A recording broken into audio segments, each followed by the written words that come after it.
that we post on YouTube. So no pressure, you guys. All right, I think we're ready to get started.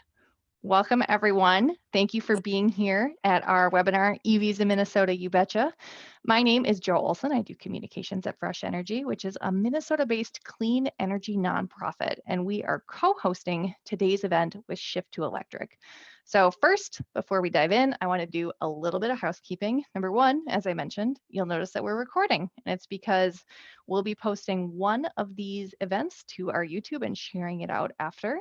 So if you want someone else to see the conversation, you'll get a link. And then also, we're going to have probably about a half hour, 20 minutes at the end dedicated to Q&A with our panelists and with Yuka. So please use the Q&A function at the bottom of your screen. There is a chat box. You can use that too, but I can't promise I will see it. So try to use Q&A. You should be able to see each other's questions and upvote them. So be sure to thumbs up other questions you like, and they'll automatically kind of rise to the top of the list. All right, before we dive in, I want to extend a really big thank you to our promotional partners who helped spread the word about this event. We've got XL Energy, Minnesota Power, Austin Utilities, and Dakota Electric. So thank you to them. And now, before we get started with this event, I want to talk about a few more events. One is Fresh Energy's Benefit Breakfast, where we'll be talking about how clean energy must be at the center of rebuilding our economy. And we will have nationally known speaker Leah Stokes, very worth going to have breakfast with us apart. We've got some more beneficial electrification related events coming up as well, including mowers, blowers, and chainsaws, where we'll be talking about electric yard care. Our guest is a woman who has probably cleared more trail than anyone in Minnesota with an electric chainsaw up on the North Shore. So she's going to be really fun to hear from. We also have a induction cooking webinar with Chef Mateo Macby of Crew fame. So his restaurant in St. Joseph was recently written up in the New York Times. So he'll be with us for that event.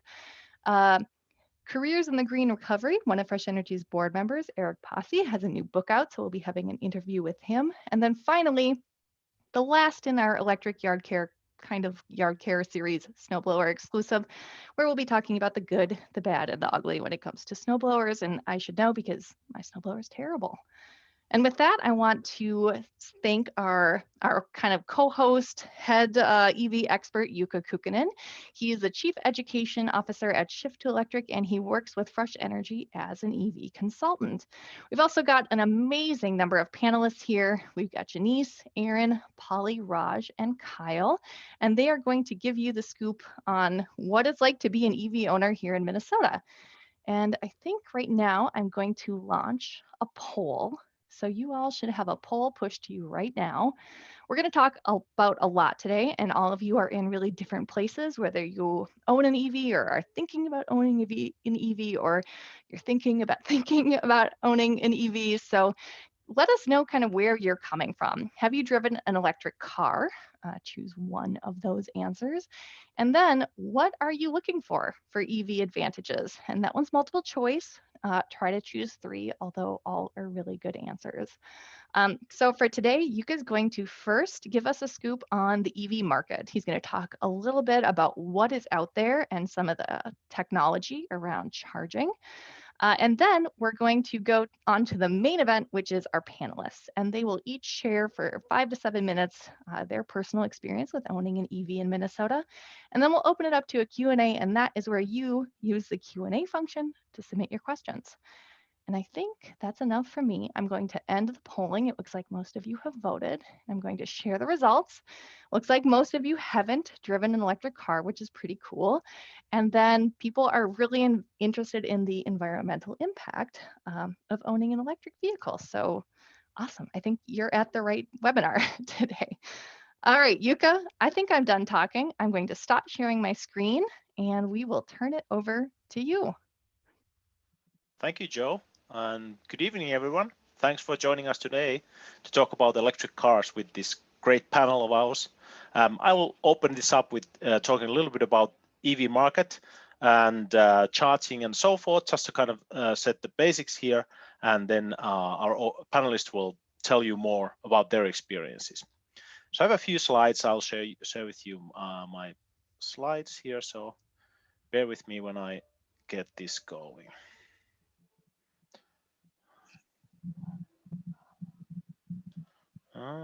There's so many. There we go. All right. So now you should see my slide here, which is a picture of our EV owners group our web page. So our panelists today are Minnesota EV owners, and we have Minnesota EV owners group, which is a chapter of National Electric Auto Association.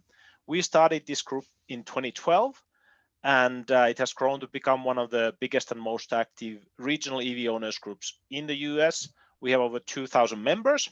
So if you want to talk more with our EV owners, just join the group. You don't have to own an EV to be part of us. So, but find us on Facebook, and we have also our events calendar on our webpage. So usually in normal year, we would do a ton of events like you can see the picture of, where we just bring our cars and talk about our experiences with general public. But since this year the situation is a little different, we are doing this virtually, like the panel today that you're joining. I want to start by talking a little bit about why EVs, what has happened in the market that really has made this technology available for us, and provided us an opportunity to get really good results with EVs. First of all, the electric drivetrain technology is much better than internal combustion engine from energy efficiency standpoint. It's not shown here, but EVs, when you shift to driving electric, you drop 75% of your energy consumption overnight. So that's very meaningful. That's very impactful. So that's a one good reason to start driving electric. But then in last 10 years, the battery technology has really advanced fast. Our battery prices have dropped a lot. So we are almost closing to $100 per kilowatt hour price. So you can see that its drop is almost tenfold from 2010. And when we reach the $100 per kilowatt hour, analysts say that at that point, EVs are more affordable to produce than internal combustion engine vehicles, comparable internal combustion engine vehicles. So the pricing can be the same or less with it. And we are really getting close to that right now. Already, when you take the tax credits available, EVs are cheaper even to purchase than traditional internal combustion engine vehicles. If you take a comparable comparisons, if you put all same features that EVs have, the traditional internal combustion engine cars are already more expensive when you take the tax credits available into account. So again, when you think about buying any car right now, even new or used, remember the good old Electric Auto Association mantra: no plug, no deal. So that's always important for you to remember when you look into the cars. So battery tech is making sure that we will have affordable EVs coming right now. And then the other important thing for us is that our grid is getting cleaner all the time. So electric utilities are moving into renewable energy production. And here we have an example of Xcel Energy's carbon emissions, how fast they have dropped in last 10 years already, 15 years. And you can see that it still continues. And that comes from them closing their fossil fuel plants, especially the coal plants, and then moving into Xcel Energy's case, mostly to wind and also some for solar. But our grid is getting cleaner all the time here. So if you're driving an electric car, your car is getting cleaner every day. So that's the other important thing here. If you talk about emissions, if you drive 12,000 miles a year with internal combustion engine vehicle, you produce about 11,000 pounds of CO2 emissions. If you do the same driving with an EV, you produce about 4,000 pounds of CO2 emissions. But if you look at the source of this one, this comes from 2014. So this is a 6 years old numbers. And I just showed you how fast the CO2 emissions have already dropped in our grid. So that means that the CO2 emissions aren't 4,000 anymore for electric cars. They are less already. They are maybe 3,500 or something like that. Who knows? But again, EVs get cleaner every day. And then, of course, if you power your driving with renewables, you're not producing any CO2 emissions. And that is really, really important. So electric airline transportation is coming. We have over 1.6 million electric vehicles on US roads right now, and over 14,000 EVs in Minnesota. And the cool thing about electric cars is that anyone who starts driving electric, they're never going back. They just, when they get experience of electric cars, they just learn that it is car 2.0. It's just so much more fun car to drive. So that's the shift will start to happen here. But people are hesitant to try new things. So this will not happen over time. Overnight. We have been driving internal combustion engine for the last 100 years. And so people need a little time to learn about it, but they're starting to hear from their friends, relatives, and co-workers that, hey, you should go and test drive an electric car. And when they do, they're like, yeah, you're right. This is a better car. And that's how the shift will start happening. So that's why we do this education, provide good information for people. If you want to learn more about electric cars and get all the specs of those, visit evinfolist.com. We have almost 30 different models available in Minnesota. So just go to evinfolist.com and you can download this table that we have that provides you all the information from pricing, range, charging capabilities, and my favorite, of course, the 0 to 60 miles per hour acceleration. That's what you use to choose your car. Rest of this is just nice to know information. So that's how the decision process goes. And if you look at those numbers, they are really, really good. Even on something like Chevy Bolt EV that doesn't necessarily look like a sports car, goes from 0 to 60 in 6.5 seconds. So they are really fast and really fun to drive. So let's talk a little bit about charging. First thing we usually get when we talk with general public about EVs, they ask, well, do we have enough public charging stations available so they can power their car? And I say, sure, we have quite a bit. We have over 900 plugs in Minnesota already, but the reality is that most of the charging happens at home. So home is the most important part. Based on the surveys that we've seen, is at home over 85% of the charging happens at home. If workplace charging is available, and if people go to offices, then they will use that workplace charging that is available there. And then public charging, even though it's important, it's much smaller sliver of that charging pie overall. So home is where you should first think about your charging, and I'll next show a little bit about how you can do the charging, and you'll hear more how our panelists then have actually done this at their homes. So how to charge an EV? Every car comes with this kind of level 1 charging cord. That the other end for it is standardized, that goes in the car, is J1772 plug. All the cars use this plug. Tesla has just a little bit of different plug, but they have a small adapter, so every car can really use this same cord. And then the other end of it is just 120 outlet plug, so normal household outlet. So you can start driving electric as long as you have 120 outlet in your garage. You're good to go. Works well. And I know people who have used just this cord set for years for all of their charging needs. We are just limited by how much power we can pull out of that outlet. So if you drive less than 30 miles a day, this is a good option for you. If you drive more, then I would recommend installing level 2 charging station. So now we move into 240 volt, usually 40 amp charging setup. The one on the right there is a public charging station, and the one on the left is home charging station. And that one, the home charging station, they are just a box that you bolt in the wall, 2-3 screws in there, and then you run 240 volt line there, 3-wire installation, very simple installation. Any electrician can do that, and those usually cost you $500 to $600. So they're not that expensive. And then the fastest way to charge an EV is a DC fast charging station. These are on the side of the road. If you drive long distances, you can find these. So usually people use these so that they drive 2 to 3 hours with the electric car, and then they stop for 30 to 40 minutes and continue. That's how you can expect to use DC fast charging now and in the future.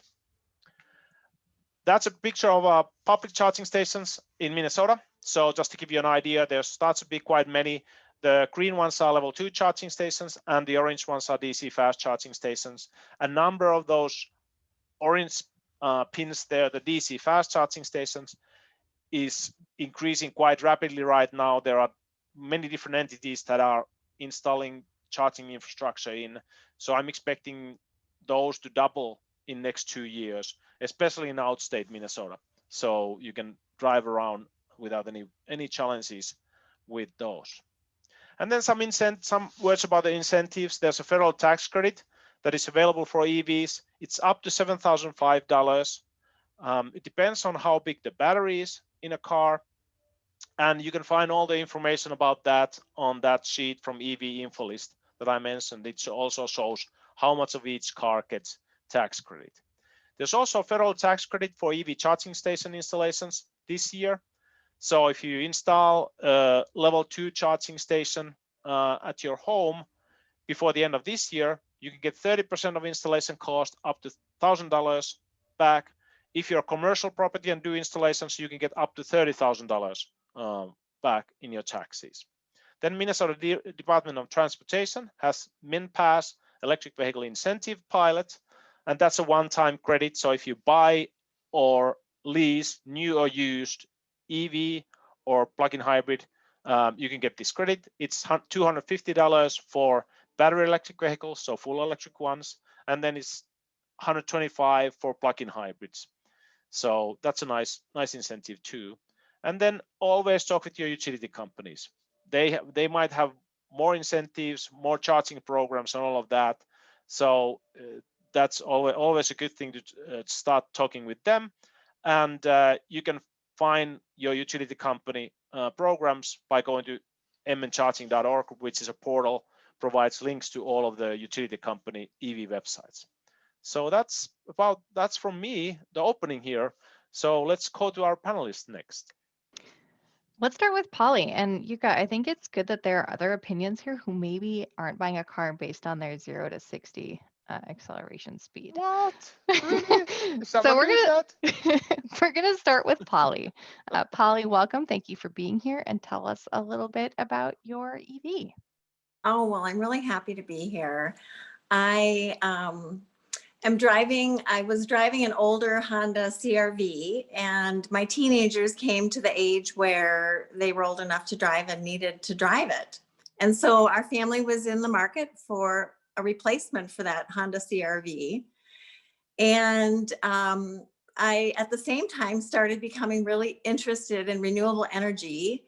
And I came to see that renewable energy is really where we need to focus for the future. And so there was this natural interest on my part on what it would be like to drive an electric vehicle. I thought, well, if I'm going to be talking about renewable energy, I should really know what it's like to drive an EV and what it's like to own one. And so that led me to it. And I went to Wayzata Nissan and I bought this 2017 Nissan Leaf. It's behind me. And that's what was on the lot.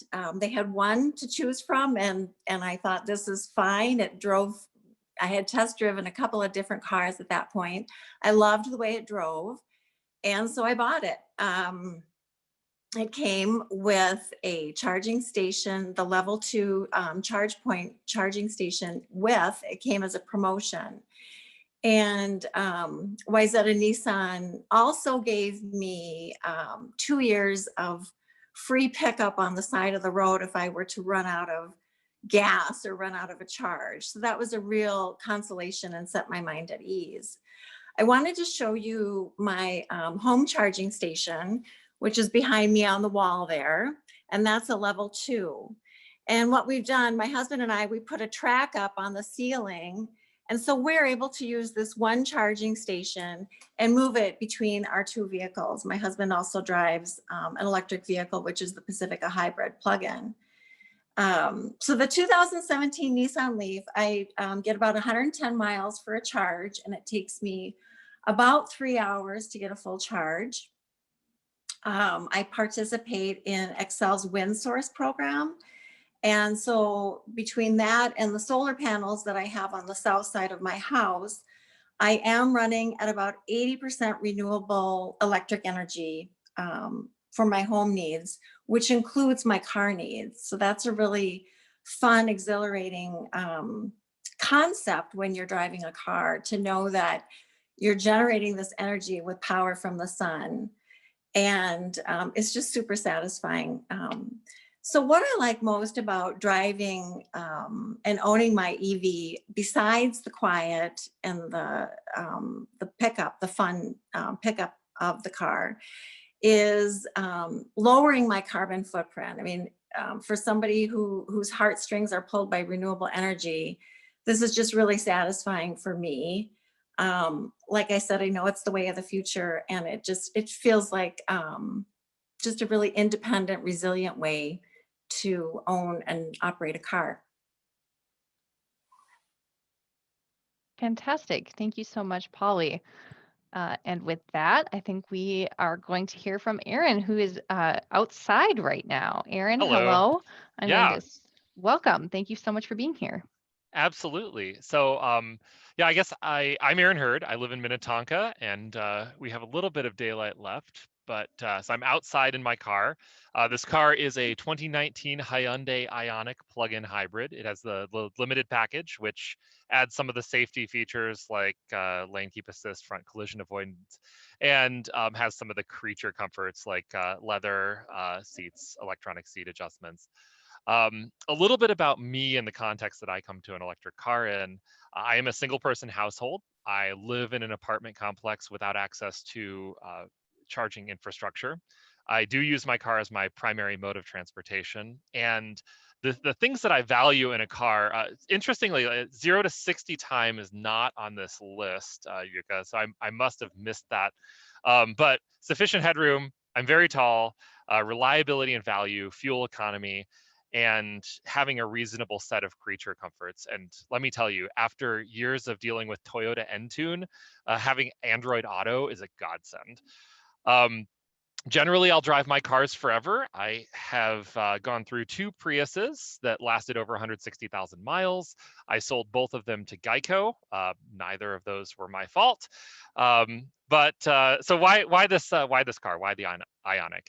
Uh, Earlier this year in January, I had a need for a new car. And since I had a Gen 2 Silver Prius and a Gen 3 Silver Prius, the Gen 4 Silver Prius was the natural option, but I decided to look around and see what was out there. And the Ioniq really seemed to be the better value for me. It matched the Prius in terms of expected quality and reliability, but it beat the Prius on price. The lane following worked really well when I test drove one, and I like the styling. So why did I choose a plug-in hybrid instead of the regular hybrid model? And you could mention this particular model comes with a $4,500 tax credit, and that actually made the after-tax credit price of the plug-in hybrid lower than the regular hybrid car. And I like the idea of having a car that if I moved to some place that had EV charging infrastructure, I could start running most of the miles that I drive off of the electric grid. You don't see a lot of these cars in Minnesota because the plug-in hybrid and the electric Ioniq are generally sold on the coasts.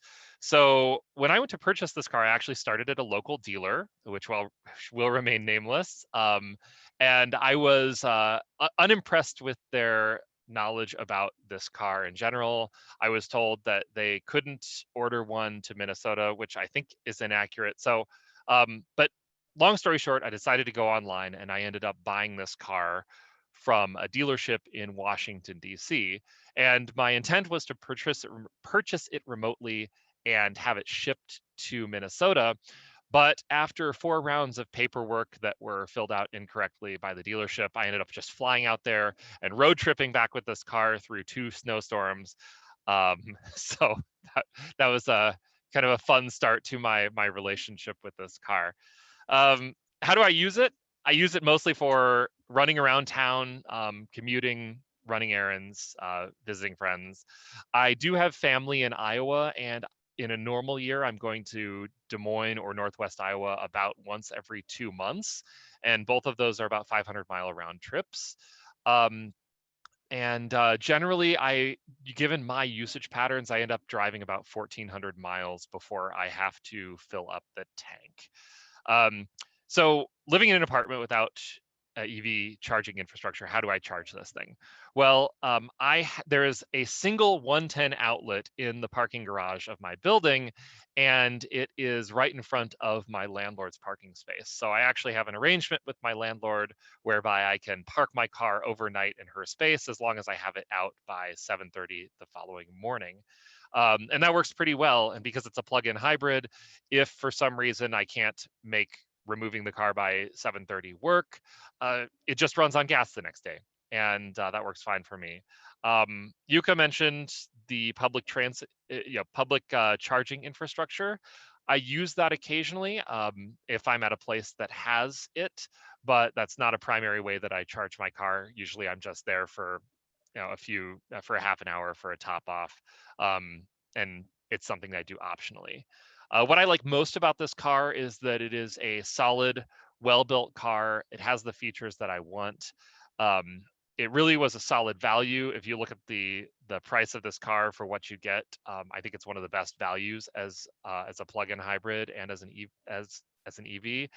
And having the plug-in hybrid allows me to access most of the benefits of having an electric car without locking myself into needing charging infrastructure where I live.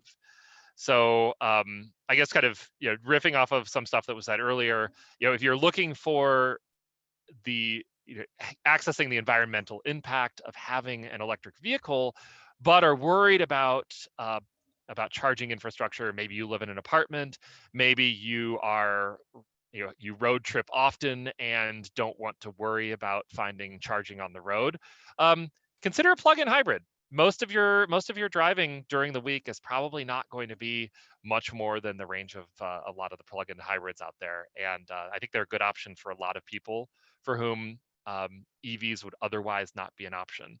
So I think I'll leave it at that, and we can continue on with the rest of the panel and take questions in a little bit. Awesome. Thank you so much, Aaron. One question, and I usually don't ask questions mid-stream here, but I'm going to. Lawrence writes that he missed it. What is the all-electric range of your car specifically? The electric range of my car is 27 miles. I find that is generally pretty accurate with the way that I drive, and I get the full EV range by charging about 6 hours on a level 1 charger. Brilliant. Thank you. And with that, I'm going to move on to Janice. Janice, welcome. Thank you so much for being here. And I'm going to let you dive in and talk a little bit about your EV. All right. Thanks, Joe. Hello to everyone. My name is Janice Watts. I actually also work at Fresh Energy, so it's really fun for me to be able to talk about amongst many things, how I get to blend my work and with my home life, work life with my home life. And so I have a 2012 Nissan Leaf. It is a used, prior owned and used vehicle. And my partner and I got it a year ago. We just had a birthday for the Leaf back in August, where I was on one of these panels. So it was that was really fun. It was a good way to celebrate our 1-year anniversary with the Leaf. And we were looking for another car. We used to have just a small pickup truck. We used to have a Toyota Tacoma, and it's a little 2-seater, a little 2-door pickup truck, and got us around fine. But we were, when we moved into our new house, we were definitely like, I think we could use a bigger car, for family and friends and whatnot, getting around town. And so we were really strongly considering getting an electric vehicle. So to blend a little bit of the work and home life, working at Fresh Energy, I've worked in environmental justice and energy and climate my whole career.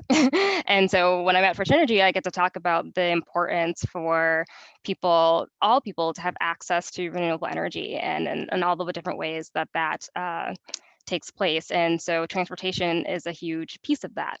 And so being able to match my values with a car purchase was just icing on the cake. And certainly being able to talk with colleagues like Yuka, being able to talk about the benefits of potentially owning an electric vehicle was just all the things that I needed to be confident that this would be a right purchase for us. And so, but of course, the financial aspect was the biggest barrier. And so we did go for a used vehicle.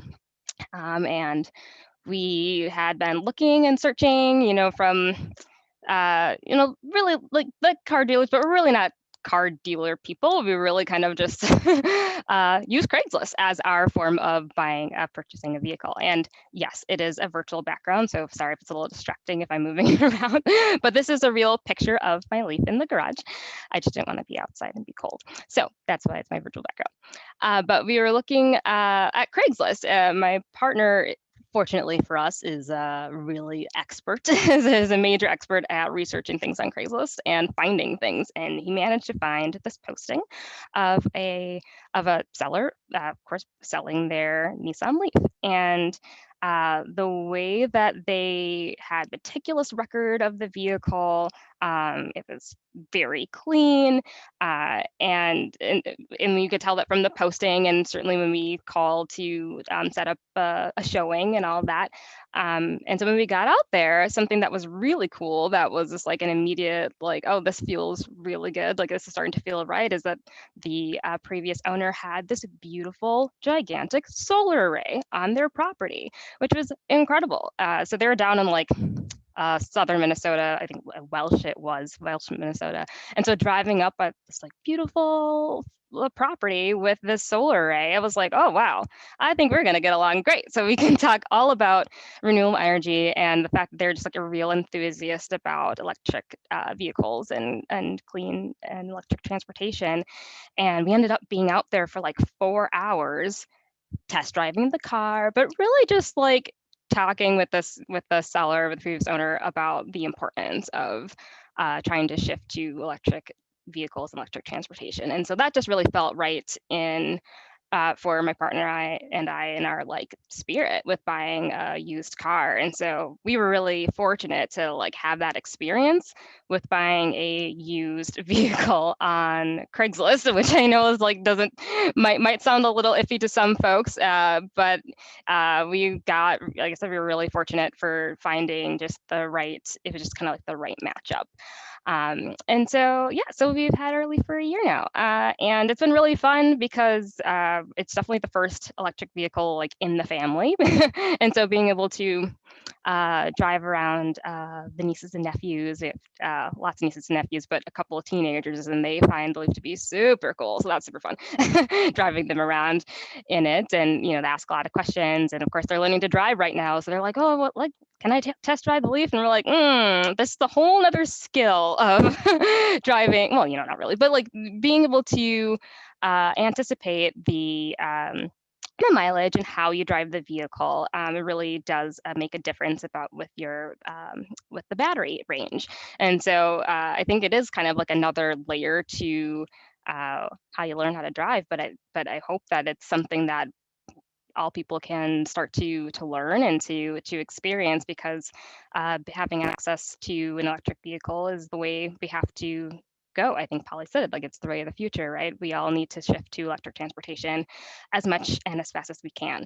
And so having the option of a used vehicle is really awesome, and it's been a great first year with it. And I'll have to say that just a couple of days ago, we were driving the niece and nephew home to their home in South Minneapolis, and it was the first. We didn't start out the journey with a full battery or anything, like quite not. And Alan and I are looking at each other like, I think we might push. This trip is going to push it. So we did make it home with 9 miles on our range, and that was the first time that we got the beeps. But it was the very first time that we had gotten it all the way down to getting the warning, the beeping warning sign. And we actually kind of thought, we're like, oh, we feel confident enough to like test this range, even though like at some point you start thinking, oh, I'm getting a tiny bit anxious. But like I said, we started that like journey from really East St. Paul, and then wrapped around through South Minneapolis and then back home. And we probably started that out with like 5 battery bars, and then it got home with 1. So it was we knew we'd be pushing it, but at the same time still felt really confident and still felt fine about being able to take that trip. And it is a smooth, awesome ride. So that's the other thing too, is that I love the electric or the heated seats and the heated steering wheel, and it's a smooth ride. And I love being able to blast my phone like Spotify in it with the Bluetooth and everything. So it's just like it's just a fun car, and but being able to kind of have those different experiences with it and really get to know it has been really cool. Yeah. Thank you so much, Janice. Kyle, if you are ready, we will move on to you and hear a little bit about your story. Did I unmute? Hey, Yep, we hear you. Thank you. Hi guys, I didn't come with notes when I entered the room, but I've been taking notes, just trying to see some input with the chat and everything. It's hard to answer everyone's questions, but I wanted to start out with the poll that you guys took. It looked like half of you guys are not in an EV now, and you guys got to get on it. Let's start back before I even met Yuka. I've been with a member with the group since 2013. If you remember then, I had the gas prices were about $4.25 to $4.50 a gallon at 2012, 2013. And I drove a 1-ton dually pickup with 500 horse and 15,000 pounds of pulling power. And it was costing me about $160 a week to drive out in North Dakota where I was commuting at the time. And when I was adding it up, I was like, I could afford a Lamborghini. I didn't end up buying a Lamborghini. I ended up buying a 2013 Chevy Volt. That's about when we had 3 EV choices. It was Tesla, Leaf, and the Volt. I went with that because I couldn't afford a Tesla. So fast forward 8 years, I now own a Volt, and I have a Leaf that you can't see right now. And things have changed quite a bit from charging to the range on these cars and everything. I wanted to touch on, the charging. That's always the first question new people ask me, but how do you charge it? Is it going to make your electric bill go way up? No, it does not. If you break it down, basically, I figured it out one day, and Yuka could back me up. And especially if you're on an off-peak meter, it's basically a little over $1 to go 100 miles, $1.50 range to drive 100 miles in this car right here, the Bolt. So as far as affordability, I'm a do-it-yourselfer. I have 4 charge stations in this garage that are 220 volt. I got a Clipper Creek you can see it off to your, I don't know if that's the right or left. I've got the Bosch Power Max, and on the other side, you can't see it, but I have a juice box, 40 amp, and a 4th plug that someday I'm on the order list for the Cybertruck that was going to be here in 2 or 3 years, but I have that coming in the future. About Yuka mentioned this the last time I had a meeting, is what I do with these cars, or why do I have so many? I do run Uber. This Bolt here, which is pretty new car, I bought it right before winter hit in 2017, has 115,223 miles in just less than 3 years. I drive Uber with that. This is my wife's car. And then the Leaf I just picked up used about 6 months ago, but I Turo, which is a rental car program where you can borrow it's kind of a car sharing program. So I got those 3 on there. The Cybertruck will be on there once I take delivery of that. But I've found just different ways of using your EVs that A, don't pollute, and B, do not cost anything. You know, the maintenance is so low. I mean, there is none, really. One thing I wanted to mention about not the Volt so much, because this has the gas motor. If you keep it plugged in, you know it's got 60-mile range. This one had about 250, 260 the first 6 months I bought it, and it's supposed to go 238. It's really about your driving habits, if you drive fast or slow. And so with the time that I've had it, these 3 years, and with that high of mileage, I'm still getting about 210 right now. So it has lost a little bit of its range, and I do drive kind of crazy. So the faster you drive these cars, the less range you do have. You have to keep that in mind when you're purchasing one. And I call, you know, like the Volt that runs on gas, this is our second one. I call them a starter car. They're great to get your experience of charging. Now, when you get 8 years of it, I bring that car down to 5 miles all the time. Like, people freak out when I say that, but literally just yesterday I pulled in the garage and it had 5 miles of range left. You know, and I don't Uber anymore since the pandemic, but I'm on a charge plan where I pay $30 a month, and I get basically unlimited charging. You get free half hour, and I have unplugged and plugged back in for you know, the last 20 minutes of my charge before. So that's something you can look into if you want to just have a flat fee of $30 a month and get all your charging needs done at a fast charger. This Bolt has been almost every time it's been fast charged. So I hear a lot of people saying, doesn't fast charging ruin your battery? Like I said, I have lost about 20 miles of range in 3 years with 115,000 miles. And this car has been fast charged. On average, I put 500 miles a night when I Uber.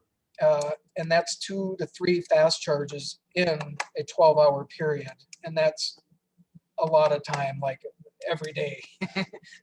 So as far as it hurting your car, it's you're not really hurting your car. I don't know what else to touch on. You know, it's hard to not answer questions, but I have one other little thing that I think it's supposed to rain this Saturday, but I do have 2 gas-powered vehicles, and it is a motorcycle that I wish I could drive it more, but and a slingshot. But I am going to the Harley dealer this weekend to check out the new Livewire. So that's an electric motorcycle with like 130 miles of range and a 0 to 60 time of 2.9, which should beat the dual motor Tesla Model 3. But yeah, if it's raining, I won't get to do that. But that's about it for me. My whole family, my mom, I talked her into the Cadillac ELR, which is a kind of a Volt platform. But she loves her car. It runs on gas after 40 miles. So the range, let me go over this again. This is 238 for the Bolt. This Volt with a V has 55 miles of range. And the Nissan Leaf, which is actually on a Turo right now for the next 30 days, it's gone. That one has 80 miles of range. So this car, I don't remember the last time we put gas in the Volt because her work is only 10 miles away. So she can pretty much make it there and back and go shopping without ever having her gas motor turn on. That's about it. Awesome. Thank you so much, Kyle. And now we are going to move on to Raj. Hi, Raj. Welcome. Hey, thank you, Hi. Joe. Yeah, tell us a little bit about your EV. Yeah, so I couldn't get my green screen to work, so I'm gonna share this our electric garage, and I'll just walk you guys through this. And as I walk through this, I'll tell you my electric experience, plug-in experience that started back in 2012. So I actually have a garage that has. Hold on a sec. Sorry. it has a panel right in the garage, so it was very easy for me to just add a sub panel, move some of the circuits over, so I could. It's a 3-car suburban garage, and I basically put in 3 60-amp breakers and 350-amp circuits with 1450 outlets. And I also have a regular 110. Why do they have the regular 110? My first plug-in experience was the first model year of the plug-in Prius, 2012. It wasn't sold in Minnesota. So I actually went to Ithaca, New York to buy it. And for a year, I actually lived in an apartment where I couldn't plug it in. So I actually drove it as a regular hybrid. And then the first time when we finally bought a house and we moved in and I plugged it in, I felt like I was one of the Jetsons. Here I am. I got on the highway. I'm up to 70 miles an hour and it was still in electric mode. It only has 11 miles range, but it's 11 level 1 charger that the portable charger that came with the car. And then I moved on to the Mercedes Benz electric, which is also not sold in Minnesota. But I went to California. My wife and I went on an EV shopping trip and bought it at the end of the year. So they knocked off 10 grand off the sticker price, and we had the $7,500 tax credit. It's an amazing car. It's basically a Mercedes inside out, and it's a Tesla motor in there. So it's basically Tesla under the hood, because I still had 2 kids in college. I couldn't afford the real Tesla. It has on the best day in April, when it's 70 degrees, I got 120 miles out of this car. In winter, of course, it goes down. I'm sorry. Oh, I lost that. It goes down. Now it goes down to about 75 miles in the coldest day in the winter. But I basically have a dedicated charger that is networked, a juice box that comes off peak. I have Dakota Electric. I pay 4.4 cents a kilowatt hour. So I've saved a fortune on fuel costs, 13,000 miles, over $1,000 a year, almost $1,500 a year in fuel cost savings. I also have a backup charger during the day if we want to top up. One of my outlets, 50 amp outlets, is on 24 hours a day. Of course, if I plug in with that, I pay 12 cents a kilowatt hour. So I very rarely do that. So I relied a lot in the winter. In particular, I relied on ChargePoint and public chargers, and go to Byerly's, the grocery stores, whatever, to top up, particularly if I drove to St. Paul and to Minneapolis and came back home to where I live in the southern suburbs. Of course, in 2018, I was lucky enough. I was one of the people who stood in line in March of 2017 to put a deposit down on a Model 3. And I got my Model 3 white seats. So I had to wait for almost a year. And my wife said, we can get this as long as we get white seats. So we waited for it, and it has just been awesome. So I got the extended range, and even the Mercedes, it's actually what they call the range extender. So that's why I was able to get about 120 miles. And the dual motor extended range Model 3. But the range anxiety piece, it's all relative, right? I've had range anxiety occasionally with the Mercedes because it is a commuter car. It's perfect. 120, 110 miles, 100 to 120 miles in the summer, is 70 to 90 miles in the winter. We're perfectly fine for most commutes, right? And in fact, one of my kids drives the plug-in Prius, and she drives it almost all electric. So all these 3 cars are pretty much running in all electric modes, except that the Model 3, I can take it out of town. But taking it out of town, even there, if you're not in a supercharging network, I drive for work to North Central Iowa. And there was once when I had to come back, I charged in Rochester, Minnesota. And when I came back, I actually had trouble, and I had to drive at 45 miles an hour on the shoulder to get back to Rochester to plug into the supercharger. So it's all relative in terms of range anxiety. You have to plan your life. And ultimately, we are so excited about electrics that we actually completely went electric in our garage. All our yard equipment, we got the Ego 7.5 amp hour batteries that we share with the lawnmower, snow blower, leaf blower, and practically every yard tool that you can imagine. And pretty much we're done. It's all electric, no gas in our garage. Right. Thank you. Awesome. Thank you, Raj. So what do you do when your muddy dog hops in your Tesla? Hey, we don't have a muddy dog. Our kids are grown up and we don't have a pet. So that's why we're lucky.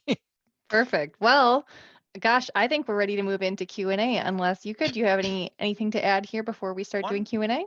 yeah, one perspective I want to add here is first of all, we've been talking with many of these vehicles, and when you hear about the driving range and so forth, Kyle and Janice have both mentioned the Leafs having less than 100 miles of range, and remember that's 2012, 2013 vehicles. That's 7-8 years old technology.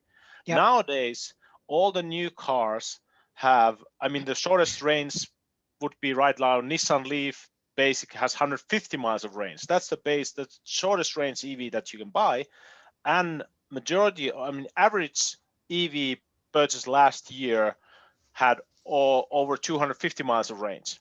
So the range is not the same kind of issue that it used to be. At the same time, of course, if you buy a used one, which you can get a really good deals on, like Janice did, gave a good example, or like we got one for my daughter there that is behind me there. I paid $7,500 for that one last year, and it has all those creature comforts and all the bells and whistles. That one has only 75 miles of range, but that's fine for that use. But if you get a new one, all of them have longer range, so it's not the same kind of challenge that it used to be years ago. It's much less nowadays. Perfect. Thank you, Yuka. And we have so many questions. I'm really excited to dig into these. So first, I think I'm going to start with cold weather. Raisa asks, would someone be able to talk generally about performance in cold weather? For example, I assume there aren't issues with starting like there would be with a combustion engine, but do the battery ranges suffer if I park outdoors? Does anyone does anyone here park outdoors or have experience parking outdoors that could answer this question? Oh, well, I park outside all the time, but yeah, Yuka? I used to park outside all the time. Now we have nice new garage, or 5 years old garage, but newer. When we had our old garage, it was just one car garage, and it was so full of bicycles and construction material that there was no way we could park inside there. So we had our cars outside. So I've had my electric cars for outside for 3 years and didn't have any issues with it. We just plugged it outside, worked just great. No problems with that. Of course, it's best if you can leave it plugged in. So then, for example, when you preheat your car, because you can set this so that when you come to your car, the car is waiting for you, interior is hot, your seat is hot, and even your steering wheel is hot. Then if it's plugged in, it uses the energy from the grid. So that's the best option. Also, if it gets really, really cold, these systems have an active battery thermal management system where it heats up the batteries too. And again, if it's plugged in, it uses the grid power. So as long as you can plug it in, no issues with having it outside. Yeah, and I'll just add to what Yuka said. It's not just about heating the cabin, right? When you're parked in the garage, if you also can preheat the battery, that really helps in terms of your range. So definitely, if you're whether you're buying a new or a used car, of course, most of the new ones, there's thermal management system for the battery. But if you're buying an old one, make sure you have one with the thermal management system if it is short range, so that you can preheat the battery before you get out on the road. Perfect. Well, let's keep on talking about charging. So I've got a question from Ben asking how long an EV is okay to be left alone unplugged. And Ben is using as an example airport long-term parking. Would he still have the range to get home? Does anyone have any experience with Kyle? I it depends how long and how cold it is really. So like the Bolt, I don't know what temperature, but it starts heating its own battery if it's unplugged. Everyone's got a different story for that, but I've seen loss of 3 to 4 miles a day. And if it's minus 30, I would guess it's going to lose about 8 a day. So if you got a range of 200 when you pull in every vehicle is different, but like for mine, if I had 200, drove to the airport, had 200, 210 left, I bet you it'd be 180, 160 if it's like 0 degrees out for a week. So it does take away, and there is a certain point, I believe, it just stops heating its own battery. And why it does that, minus 32 degrees below zero is damaging to lithium ion batteries, just as 90 degrees and up are also. But a battery likes cold weather, believe it or not. The Mars rover, where it's minus 200, works in those climates, but it also uses its own energy to make sure it doesn't damage the batteries.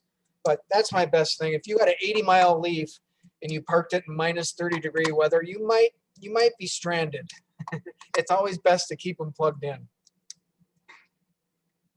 All right, thank you. Yeah, and in summertime, if we've left our older Leafs in our garage in the summertime for weeks when we've been in Europe, and hardly any drop on the range, so it's not really a big issue in that way. Well, speaking of charging, Jerry has a question. You each have unique charging situations at home. Everyone's doing something a little different. Are you satisfied with your current setup, or do you feel like you want more? And I know like you're all at kind of different phases and levels, but has anyone thought about changing, or maybe if you upgraded, you feel like you didn't need to? Let's start with Polly. I know that you've got that cool sliding system. So do you want to talk a little bit about if that's working for you?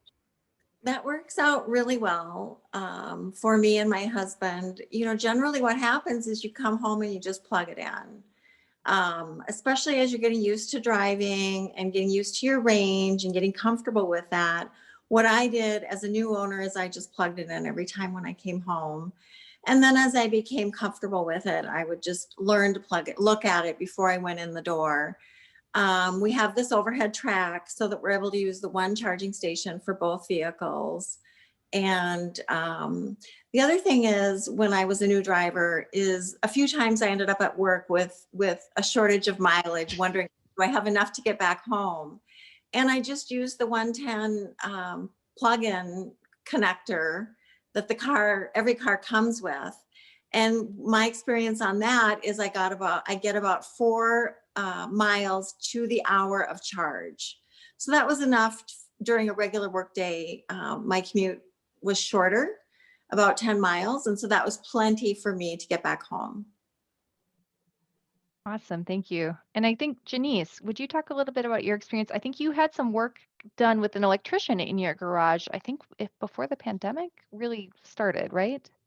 Yeah, that's right. Thanks, Joe. Yeah, so we did upgrade the panel in our garage to be able to accommodate a level 2 charger. And so, by Yuka's and another colleague of ours at Fresh Energy's recommendation, electrician came out and hooked that up for us. And so we have that, but the thing is, we're still in the market for that level 2 charger. So we still have our level 1 plug-in that comes with the car, like Polly just said.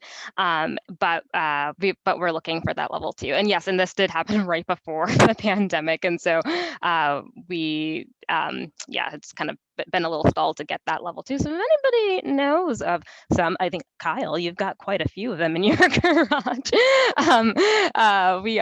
We're still looking, and because we'd like to be able to complete that. So because we're definitely the next car purchase we get will definitely be another EV. We'd love to be able to upgrade to a newer model so that our range is a little bit better. Yeah, I'm sitting with the 2012, but we'd love to be able to accommodate having more than one charger in here like Polly has, which is pretty cool.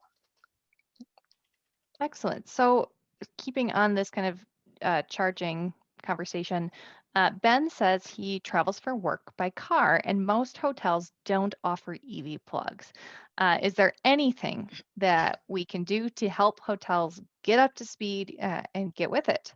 Does anyone have experience leaving a heated review or working with a hotel to let them know that this is a need? Anybody? I used to travel a lot with my Volt, and you can drive around the building. I have almost always been able to plug in just with my 110 charger. Like in Fargo, North Dakota was awful. They had one at a mall across the street from my hotel that a Tesla always hogged. He parked overnight all the time. But I didn't really worry about that. But, every hotel is different. And actually, the guys that got my Leaf right now, which is at a Wyndham in Eden Prairie, found a thing on the side of the hotel. You can ask the front desk. At this point, I don't even ask anymore, which might be rude, but it's kind of like I've never been turned down, and they usually like guests. But most Hiltons always have Tesla and a level 2 at their location, and I see more and more hotels.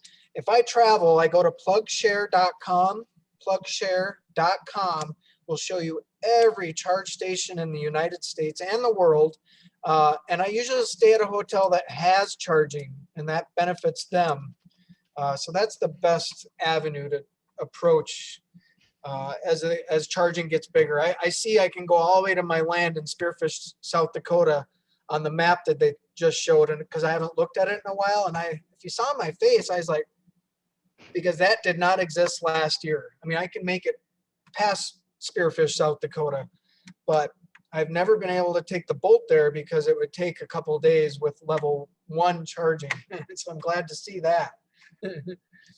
Well, and since we're talking about travel, Lydia says we have a plug-in 2014 Prius looking to upgrade to something that has more range. We travel about 6 weeks a year when we can and are conflicted about a plug-in hybrid versus full electric. And Aaron, you have a PHEV, right? Would you? Yeah, and as far as range, the Ioniq gets about 600 miles combined gas and electric range, and then 27 miles of that is going to be electric.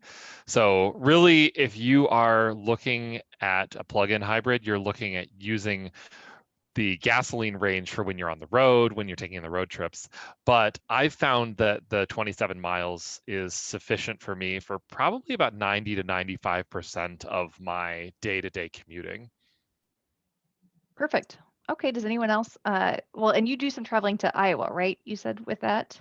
Yep, and Okay. that's about 500 miles round trip. So I can actually fill up my car with gas in Minneapolis and get to Des Moines, drive around in Des Moines, and come back without having to fill up my car. And the nice thing about the plug-in hybrid is that since you're expecting to use the gas range, I actually, when I'm visiting my mother, she has a 110 outlet in her garage. I can plug it in overnight, and I can actually get all of my driving within Des Moines done on electric while I'm down there. So it's really only the highway miles that I'm using gasoline on. Perfect. Any other one take road trips with their vehicle? I Kyle? was going to chime in about if some of you new people don't know about Tesla's new pickup coming out, the range, this is pure electric. The range is over 500 miles on their top tier model. So that's going to be amazing. Over 500 miles on one single charge. We'll see it when it comes out, but they're usually what they say, they overachieve. And that's a pickup truck, you said, Kyle? Because we just sold our little Toyota Tacoma like last month, and love having a little truck to drive around because you can haul stuff. And so I'm always interested in electric trucks, pickup trucks. That's great. Right now, if Excellent. we talk about the long distance trips with different cars, Tesla is probably the most, it's clearly the most convenient because they have their own supercharging network that has a really good coverage. So if you want to drive to California, drive to Miami, you can do that. That's not an issue with Tesla. You just put the navigation, say, hey, could you, navigate to Miami? It calculates you the whole route, tells you exactly where are the supercharging stations that it recommends you to stop at, when do you arrive there, and how many minutes you should stay there. So it does a lot of work for you in that way, provides you really good experience. And we already drove Tesla Model S to California in 2014. That's 6 years ago, and boy has the systems gotten so much better already after that, and other manufacturers are really following the suit. So we have much more options in long distance driving. Right now, I would say for long distance trips, Tesla is leading the pack, Others are seeing more and more charging infrastructure going in DC fast charging and having better DC fast charging power levels and also longer range. So that'll help everybody. And I think just kind of riffing on the road trip and long distance travel, most people don't take frequent long distance road trips. And even if you have a Nissan Leaf, you can rent a car for 2 weeks to go on that road trip. And your Nissan Leaf is going to handle 98% of your commuting. And I know that yeah, you should not think I can't have an EV because of this one or two trips that I have to take each year. Yeah, and I'll also say while I've loved using the supercharger, and there's one complaint, it's just it charges so fast you can't even finish a cup of coffee. But I have actually driven the Model 3 up north to where we've stayed in cabins, and no superchargers. So I just carry an extension cord with me, plug it into the 20 amp outlet in the kitchen from the cabin, run the cord all the way to the front porch, and plug it into the car, and literally you stay there for 2 or 3 days and the car is fully charged up. Even if you completely got it down to 20 or 30 miles, you get the 280 miles back with the 110 12 amp charging. That's great. I love picturing an extension cord running out of the kitchen window, but it works. That's what's important. I've done it many times. A proven solution. So Mary says she purchased an electric vehicle in March and loves it. And she has been using a self-created spreadsheet to monitor mileage, energy consumption, and costs. As we head into the cooler months, she says she's really curious to see the impact on range. But she's wondering if any of you have tips or products or apps that you like to use to track these things. Like I said, she kind of created it on her own. So she's wondering what other folks are using. Does anyone here track that detail? The Green Lots app, I was gonna look it up for this meeting, and Green Lots changed their app, but it told me how much carbon I was saving in the environment and how many kilowatts I've used since I started, and it was phenomenal. I forget the number, megawatts for the mile, but that's all I do, and just use my meter and try to keep it at 3.8 or greater. Perfect. Yuka, I can't believe this isn't something you track. No, I don't. I like data, but there's also limits how much data I wanna handle, and so I just, when it comes to charging and driving, I just say that just charge it like you stole it. Don't worry about it. Driving the same way. That's the easiest way to do so. I love Haven't done that. Okay. So I've got more charging questions that I'm going to come up to here. So Sally says, I live in a multifamily unit and there is only one level 2 plug in our garage and it's not near my parking spot. So they would need a charging station somewhere to charge an EV. Is that something you need to do daily? I suppose it depends on the EV, right? Well, it depends on how you drive your car. That's what it has to do is how much do you drive daily. First of all, of course, how big of a battery you have, what's your range, and then how much you drive daily. That's the thing. I would definitely recommend talking with if it's an apartment building, to the management company or the owner of the apartment building. If it's a condominium, then talking with the homeowner association to figure out how to get charging infrastructure and get the utility company involved. Utility companies are really interested in helping their customers to figure out how to get charging into whatever setup you have, whether it's a single family home or multi-unit dwelling, apartment building, condominium, anything. They are happy to help. So they usually are very good at assisting in a process, especially with the multi-unit dwellings when there's multiple stakeholders and the charging setups can be a little bit more complicated. Then having utility company involved usually helps in that process. Mm-hmm. Great. So I've got a question from Lawrence. Please comment on traveling with a level 2 charger with NEMA 14 to 50 plug. Did I say that right? For use at RV parks. sure helped us on a recent camping trip. And I know on our past calls, we've talked about how RV parks can be your friend for charging. Does anyone have experience with that or want to tackle Lawrence's question?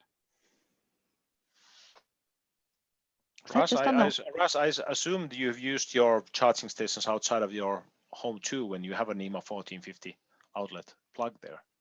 Have you? I've not carried my for level 2 chargers with me. Yeah, all the level 2 I've done pretty much.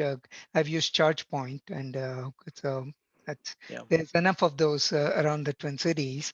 And out of town, I've only driven my Tesla, and that's the supercharging network. Yeah, I haven't used it either that way, but it's true. RV parks are one of the places where you can actually plug in. So if you carry your cord set with you, level 2 cord set with you, you can then stop at the RV park to do the charging. Even stay overnight there, and do the charging there too, a little faster. So that is one good thing to do. Yeah, I did find that many of the cabins have electric clothes dryers, and but the trouble is you need a really long extra 1450 extension cord, which makes it really inexpensive and a bulky proposition, which is why I prefer to plug it into the regular 110 outlet with the extension cord when I'm in a cabin. Excellent. So I think I want to tackle one more thing about charging. So Raj, would you like to talk about charging a non-Tesla at a Tesla charging station? From as far as I know, that's not possible. Okay. Does anyone else have any comments about if you can do that? They got the, the Hilton's got the destination charger, which isn't a supercharger, and you can buy an adapter on Amazon or eBay. Then you can use. Yeah. That's probably what somebody was wondering. Perfect. Okay. Well, let's talk a little bit about tax credits. So the federal tax credit for EV charging stations, is it going away at the end of this year? You guys, that's something you know? Yeah, presently how the law is, it looks like it's going to end at this year. At the same time, it has been extended many years, so we don't know what will happen with it in the future. But how it's written right now, it's going to be ending at the end of this year. We'll see. And that was a question from Nicole. Tony says 30% of up to, is it 10,300 max or 1,000 rebate at 30%? Uh-oh, I don't know if I framed that correctly. Well, that's fine. I think I know what the question here is about. Okay. So it's 30% of your installation and the equipment cost, and so it's 30% of that, up to $1,000. So you can get up to $1,000. So if you install a unit that is your installation costs are $4,000, then you can for sure get $1,000 back in the taxes. So, but if your installation and unit costs are only $1,000, then you can get just $300 from it. So that's the thing. And for the commercial buildings, it's up to $30,000. So I hope that answered the question correctly. Excellent. And also, if you have co-op for your electric utility, remember they offset some of your installation costs. I got $500 from Dakota Electric to put my charging in, and I put in 3 circuits, and it still cost me just a little bit out of pocket. Yeah. So again, talk with your utility company. That's definitely a good choice always. Excellent. So I think that's my questions for rebates. So let's talk about range again. So Chris says, I drive 80 to 120 miles daily in the winter with no access to a plug-in at work. Is an EV realistic being outside 13 hours a day in the winter and with that type of mileage? Kyle, we want to hear from you. Well, it really depends what model you get. If you bought the new Cybertruck, you'd go there twice. So I think another person wanted to dip into the cold winter driving. All of us EV owners, doesn't matter if it goes 27 miles or 500 miles. I guesstimate you probably know the real number, and it really depends how hot you want your cabin. But heat is the largest stealer of electricity on all EVs. Air conditioning is not. It is uses some, but nothing to even think about. But I think in my own guesstimation, you lose 30%, 25 to 30% of your range. So my Bolt, which was getting 250 in the summer, was about one. It really depends how cold it is and how warm you want to be, but on average about 170, 160 sometimes. And when it was about 30 below, I do remember it was 150 for range. So you would have to find a model like the P100D Model S Ludicrous that you could actually make it there and back with your heater on high. So that would be the only issue. Or a Volt was something that would burn gas on the way back. Yeah, it's two options. If you can purchase a bigger battery EV, that's a one option, or then get a plug-in hybrid that still gets better gas mileage, and you get some miles, especially in the winter time. You can get quite a bit of miles with EV. But as Kyle said, the Cybertruck has a good example of longer range. They just announced the new PLED Model S2 that has over 520, I think they said. So that's just coming out next year. And their present Model S long range, base model long range, already has over 400 miles of range. So that should be fine. And bigger your battery is, less impact the heating has on it, because you're still using the same number of kilowatt hours for the heating. But if you have a small battery like older Nissan Leaf that has 24 kilowatt hour battery pack, then you're using quite a bigger portion of that battery capacity for heating. Whereas if you have a 75 kilowatt hour battery in some of the new cars like a Tesla Model 3 or Model S, for that one, it might be just 15-20% of the impact compared to the 40 to 50 with the smaller battery. So that's of course getting less of an issue with a bigger battery. Well, we are 3 minutes, I think, over our end time, but I would invite folks, our panelists who have an extra 10 minutes to stay on, no pressure, and also our attendees who are still in the room, stick around, but people, please feel free to sign off if you need to. I think those of us who can stick around will talk for about 10 more minutes, because I think there's some really important questions still in the chat here. And this is one, I think, for you, Yuka. So I'm going to kind of roll two together. So Clara says she can't wait to someday get an EV, but she's looking for some insight on the environmental justice issues surrounding lithium-ion batteries and the mining involved. How recyclable are lithium-ion batteries? And then I think this kind of dovetails as well with Raisa's question, what is the expected life of an EV battery? Because I know they have multiple lives potentially. So Yuka, this seems like a really easy one. Would you like to take it? I will start with the second part of that question, which is about longevity of the batteries. And it looks like right now that we can see that you can drive these cars for 300 to 400,000 miles. Many of the newer ones, second generation and the newer ones. Kyle's example is very good example there. He has over 120,000 miles on his Chevy Bolt already, and he has lost 10% of his range so far. So you can do the math. If he drives another 200,000 miles, maybe he has lost then 30% of his battery capacity at that point.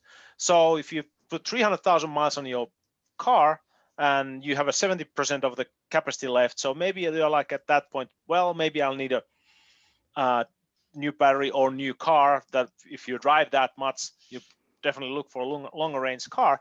So then if the battery has aged and it's has maybe 70% of its left, that battery is still really valuable to be used as a storage battery at home storage system. So there are already systems like BMW provides a system where you can take an old BMW i3 battery, just bolt it to your garage wall, connect it into an inverter, and it's a home storage battery.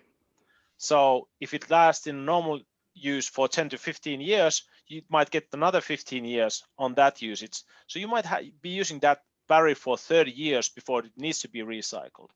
So right now there's very little car batteries that are available for recycling, but they can be recycled. There's no problem with that. And there's a lot of programs right now concentrating on developing the recycling methods so that we get a higher yield from those materials that can be reused then in processes. And our biggest challenge right now are these cell phones and laptop batteries and others that are not recycled much. Challenge is that we can't use these. We can't just take the battery and string them together and make home storage system. They can't be used in that way. So they don't have the same kind of value as EV batteries do have. But we need to figure out the best ways to recycle these, collect these, recycle these. And when we get good programs for that, then EV battery recycling in the future is not an issue. For battery production, mining, and other things, I think that one of the biggest items that have been raised there is a cobalt and how that's been mined. And it's true that a good number of that comes from Republic of Congo, and they're about 10% of the estimate of that material has been mined with artisanal mining.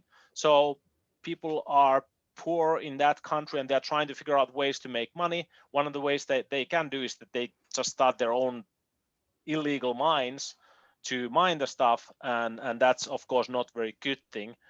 But other manufacturers and battery manufacturers are right now doing programs where they start to make sure that where their materials are coming from, that they are certified. So that's one good thing. And many of the manufacturers are actually moving away from cobalt altogether in their battery production. If you have 2.5 hours extra time in your life, Google Tesla Battery Day, which was last week. It's a really cool technology. Look into what's going to happen with battery technology, especially in the future. So they are showing how they are improving these systems and how they are making it better. It's well worth watching. So just check that out. Excellent, thank you. And Marcus backs you up in the chat. He says it was phenomenal. There we go. Okay, so Lydia has a question. What are the maintenance costs of a full electric versus a gas or plug-in hybrid? And I know that has a lot to do with internal combustion versus not. So someone who has both, I think. Yes, Polly, please. Well, I can talk about the full electric, and hopefully one of the other panelists can talk about the hybrid model. With the full electric, an earlier question was about the cost to operate. I looked at my Excel energy bill back in May and calculated that it was costing me about 7 cents a mile to drive my Nissan Leaf. And the average American internal combustion engine cost for gas only is about 15 cents a mile. For maintenance, there really isn't any maintenance. When I bought mine at the dealership, they said, there isn't a schedule for bringing it in. If it'll make you feel better, you can bring it in. And so I did. I brought it in at about the 1-year mark, and they inspected everything and just checked for safety. Really, they changed the cabin filter. I have the tires rotated, make sure they're properly inflated. That's crucial to overall handling and efficiencies. And then having the brakes inspected. So the maintenance is really negligible.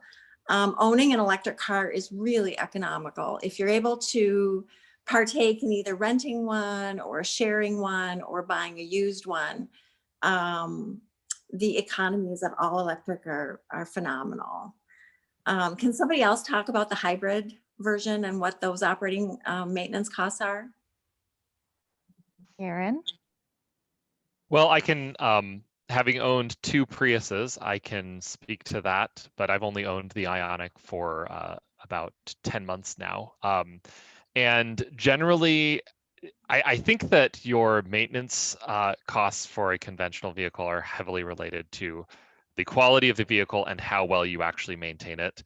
In my experience, the cost that I've borne for the Priuses has been mostly oil changes every 10,000 miles. So think, $500 every 100,000 miles, and then maybe another 500 to 1,000 miles for changing various fluids, and things like that. So I think the more gas your car guzzles is probably, the more maintenance it requires, because I don't think that my brother, who drives a conventional pickup truck for work, I think he spends a lot more on maintenance. But yeah, so the hybrids are pretty low, but things like oil changes you just don't have to do with EVs.